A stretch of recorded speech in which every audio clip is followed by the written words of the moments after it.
Sebelumnya, Assalamualaikum warahmatullahi wabarakatuh.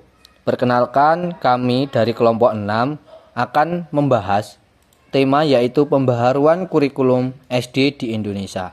Sebelum masuk ke pembahasannya, saya akan memperkenalkan anggota kelompok saya. Yang pertama, yaitu saya sendiri. Perkenalkan, nama saya Arbian Nando Rizky Pratama dengan NIM 2386202006. Saya Viko Castiawan dengan NIM 2386202016. Saya Zidan Narsio Feli dengan NIM 2386202039. Baik, langsung saja kita masuk ke pembahasan. Pembahasan yang pertama yaitu pengertian dan sejarah pengembangan kurikulum di Indonesia. Yang kedua yaitu pembahasan kurikulum merdeka dalam konteks pendidikan modern. Yang ketiga, kurikulum merdeka dalam pandangan filsafat esensialisme. Yang keempat, analisis kelebihan dan tantangan kurikulum merdeka. Nah, itu tadi pembahasan yang akan kami sampaikan. Yang pertama yaitu pengertian dan sejarah pengembangan kurikulum di Indonesia. Kurikulum adalah rencana pendidikan yang berfungsi sebagai pedoman etimologis atau kata kurikulum berasal dari bahasa Latin currere yang berarti tempat berlari. Nah, yaitu mencerminkan lintasan yang harus ditempuh seorang siswa dalam suatu proses pembelajaran.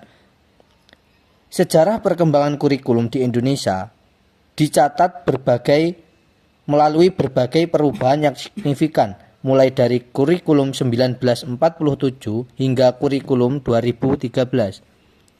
Nah, di setiap kurikulum tersebut mencerminkan upaya yang dilakukan oleh pemerintah dalam menyesuaikan pendidikan dengan kebutuhan sosial, budaya, dan perkembangan zaman. Nah, kurikulum 2013 misalnya dirancang untuk mengintegrasikan sikap, pengetahuan, dan keterampilan. Tetapi kurikulum tersebut dihadapkan dengan berbagai tantangan, yaitu kurangnya pemahaman guru dan kesulitan dalam penerapan secara konsisten di kelas. Jadi, guru itu sangat kurang paham terhadap penerapan yang akan dilakukan di dalam kelas tersebut. Yaitu perubahan ke kurikulum merdeka diharapkan dapat mengatasi kelemahan tersebut dengan pendekatan yang lebih fleksibel dan relevan. Baik teman-teman, kita lanjut ke pembahasan yang kedua yaitu kurikulum merdeka dalam konteks pendidikan modern. Jadi kurikulum merdeka muncul sebagai solusi untuk menghadapi tantangan yang tidak dapat diatasi oleh kurikulum 2013. Kurikulum ini menawarkan pendekatan yang lebih terbuka, di mana siswa dan guru memiliki kebebasan dalam konteks belajar mengajar.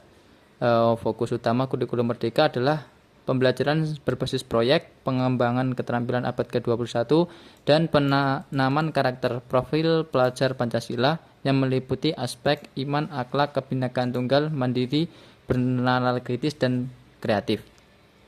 Selain dari itu, kurikulum merdeka juga memungkinkan siswa untuk belajar di luar ruang kelas, memanfaatkan lingkungan sekitar sebagai sumber belajar. Perubahan ini terutama didorong oleh pandemi pada tahun 2019 lalu yang mempercepat kebutuhan anak metode pembelajaran yang lebih dinamis dan adaptif. Kurikulum merdeka dalam pandangan filsafat esensialisme. Di sini filsafat esensialisme berpendapat bahwa pendidikan harus berakar pada nilai-nilai budaya yang telah terbukti berkontribusi pada kebaikan hidup manusia. Esensialisme menekankan pentingnya pengajaran keterampilan dasar seperti membaca, menulis, dan berhitung. Kurikulum merdeka dalam banyak hal sejalan dengan prinsip-prinsip ini. Kurikulum ini dirancang untuk melatih siswa agar menjadi individu yang mampu berkomunikasi dengan baik, berpikir logis, dan memiliki keterampilan yang diperlukan untuk hidup di masyarakat.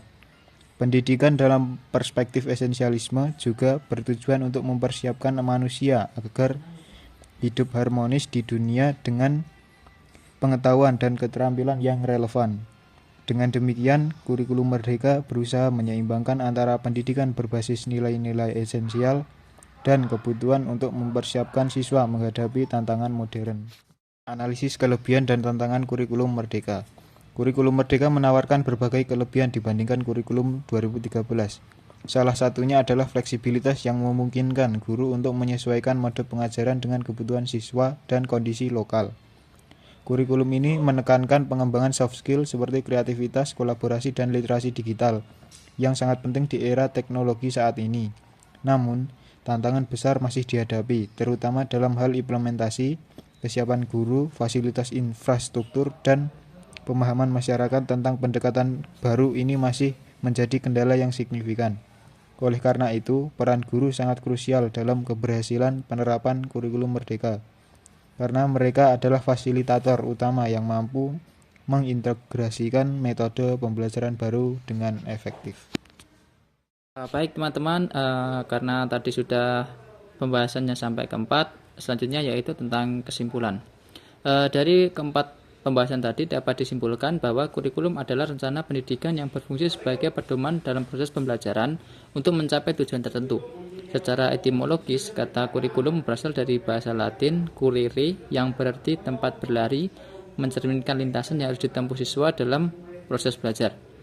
Sejarah perkembangan kurikulum di Indonesia mencatat berbagai perubahan yang signifikan, mulai dari kurikulum 1947 hingga kurikulum 2013. Setiap kurikulum mencerminkan upaya pemerintah dalam menyesuaikan pendidikan dengan kebutuhan sosial, budaya, dan perkembangan zaman. Kurikulum 2013 misalnya dirancang untuk mengintegrasikan sikap, pengetahuan, dan keterampilan, tetapi dihadapkan dengan berbagai tantangan seperti kurangnya pemahaman guru dan kesulitan dalam penerapan secara konsisten di kelas. Selain itu, kurikulum merdeka juga memungkinkan siswa untuk belajar di ruang kelas, memanfaatkan lingkungan sekitar sebagai sumber belajar. Perubahan ini didorong oleh pandemi COVID-19 yang mempercepat kebutuhan dalam metode pembelajaran yang lebih dinamis dan adaptif. Kemudian kurikulum merdeka memperkenalkan konsep yang lebih fleksibel yang bertujuan untuk menghadapi pendidikan dengan era revolusi industri 4.0 dan era masyarakat 5.0. Itu tadi teman-teman pembahasan dari pembaharuan kurikulum SD di Indonesia dan juga kesimpulannya. Nah, teman-teman, terima kasih telah menyaksikan kami presentasi di via online, terutama khususnya kita akan upload di YouTube. Nanti teman-teman yang ingin bertanya silahkan teman-teman membuka chat komentar di YouTube. Mungkin pertanyaan bebas, 3 boleh. Nah itu saja, terima kasih, sekian, wassalamualaikum warahmatullahi wabarakatuh.